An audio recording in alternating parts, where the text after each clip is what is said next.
Lockdown हुआ, corona virus आया, तो घर बैठे थे तकरीबन 40 दिन, 30-40 दिन तक बैठे रहे, वीडियो वगैरह देखते रहते थे। नेट ही जो है हमारा मसरूफियात का ज़रिया था। तो ऐसे एक वीडियो गुजरी, उसके अंदर से कि चाइना में लोग जो हैं उस पर स्प्रे कर रहे हैं एक मशीन से। तो हमने सोचा कि क्यों ना हम भी ये चीज़ बना सकते हैं, क्योंकि उस मशीन की तकरीबन 50% चीज़ें ऑलरेडी हम लोग उसके मैन्युफैक्चरर हैं, ठीक है। तो हमने बोला ये तो बहुत जल्दी तैयार हो जाएगी और इसको हम बहुत जल्दी जो है लोगों की खिदमत का ज़रिया बना सकते हैं इस मशीन को डेवलप करके।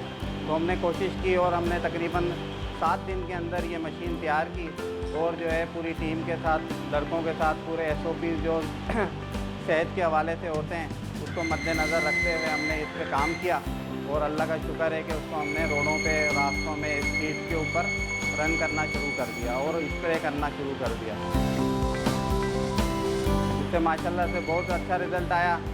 बैंक हमने किए हैं, नादरा के ऑफिस किए हैं, ठीक है, स्टेट्स किए हैं, बड़े बड़े जहाँ लोगों का आना जाना और इस तरह से उनका अमल दखल देता है आवाम का, जहाँ पर लोग मुख्तलिफ़ जगहों पे हाथ वगैरह लगाते हैं चीज़ों को, तो उसको हमने डिसइंफेक्ट किया, उन जगहों पे हमने स्प्रे किया।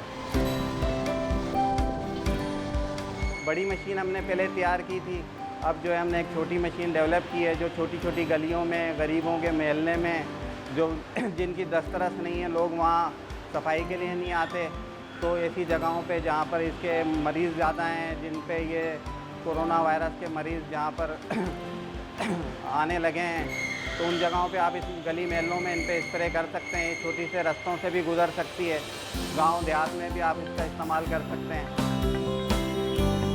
हुकूमत से हम किस चीज़ की मदद इस तरह से चाहते हैं कि ये चीज़ हमने बनाई है, अगर वो लोग समझते हैं कि इससे अच्छे असरात मुरतब होंगे तो हमारी थोड़ी सी हेल्प करें और हम ये मशीनें बना सकते हैं, बहुत ज़्यादा क्वांटिटी में बना सकते हैं।